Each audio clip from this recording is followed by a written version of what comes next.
Bonjour! Bienvenue à cette toute nouvelle capsule mathématique dans laquelle on va tenter de trouver l'aire d'un hexagone connaissant son pigment. Bon, évidemment, l'hexagone est régulier. Si on a un hexagone régulier, on a juste à diviser par 6 le 48 et on obtient chacun des côtés qui mesure 8 cm. Ensuite, si on observe bien, dans cet hexagone, on peut dire qu'il est composé de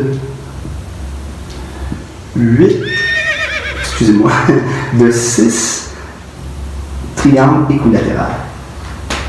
Si on en coupe un en deux, on va être capable d'avoir une mesure, un triangle rectangle, et on pourra trouver les mesures qu'on veut. Mais pourquoi on dit qu'il est composé de 6 triangles équilatéraux? Eh bien, évidemment, chacun des triangles sont isométriques et cet angle plein au centre de l'hexagone comporte 6 angles isométriques. 360 divisé par 6. Ça nous donne 60 degrés chacun. Alors, si j'ai 60 degrés ici et que je sais que les polygones réguliers sont toujours composés de triangles isocèles, je sais qu'à la hauteur, il y a un axe de symétrie. Ces deux angles-là seront isométriques aussi. Donc, la somme des angles intérieurs d'un triangle, c'est 180.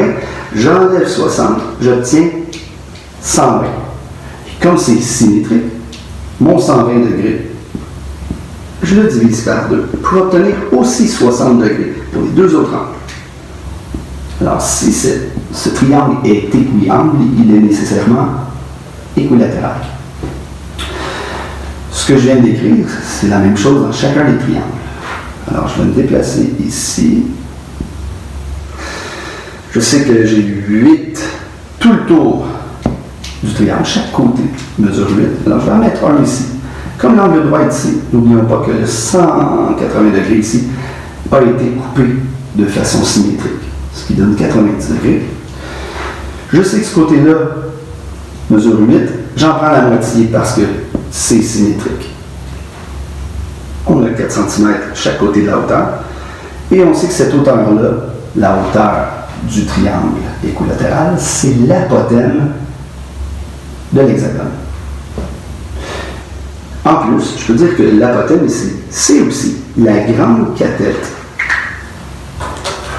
du triangle rectangle que je viens de former. Dans ce triangle, on a la petite cathète qui vaut 4 et l'apothème qui est l'inconnu.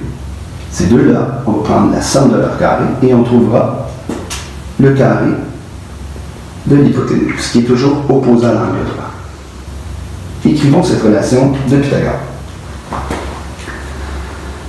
Première cathète au carré plus l'apothème au carré, on obtient 8 au carré. Ensuite, on va y faire une petite beauté. Tout ce que je fais, c'est simplifier l'expression pour l'instant. Je respecte les priorités d'opération, j'ai fait les exposants en premier. Maintenant, comme l'expression est complètement simplifiée, je peux dire que je vais isoler A. Isoler, c'est appliquer des opérations de chaque côté du égal, mais ces opérations-là sont contraires de celles que je vais repérer, et en plus, on les fait dans l'ordre contraire des priorités d'opération. Je commence par m'occuper de l'addition en faisant son contraire, 16, l'opération inverse. Pour conserver l'égalité, je dois faire moins 16 de l'autre côté aussi. Ce qui fait qu'à gauche, il ne me reste que l'apothème au carré, et à droite, il me reste 48. Après la soustraction, il me reste l'exposant, dont je dois me débarrasser. Alors, le contraire de l'exposant 2, c'est la racine carrée. Je la fais chaque côté de façon à conserver l'égalité. A est égal à la racine de 48. Ça donne combien environ? Évidemment, racine de 49, ça fait 7. Donc, on va être proche de 7, parce qu'on est à 48. Racine carrée de 48, ça me donne 6,93 centimètres. Prochaine étape. Vous voyez ici, je n'ai pas écrit de titre, mais on voit bien avec le dessin que je suis en train de trouver l'apotène. Quand on isole une économe qui s'appelle A et sur le dessin, on a le petit A, c'est assez évident qu'on est en train de chercher la mesure de l'hypothèse, de l'apotène. Prochaine étape, il faut trouver l'aire. L'aire d'un polygone régulier, c'est le côté fois l'apotène. Quand je dis le côté, c'est la mesure du côté 8, fois l'apotène, 6,93, fois le nombre de côtés. Il y en a 6. Et je vais diviser par 2, ce qui va donner environ 8 fois 6,93. J'ai dit environ parce que 6,93, c'est une estimation. Le nombre de côtés, c'est 6. On divise par 2. 6,93 fois 6 divisé par 2. Ça nous donne environ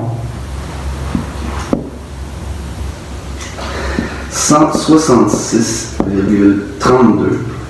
cm². On se revoit peut-être à la prochaine capsule.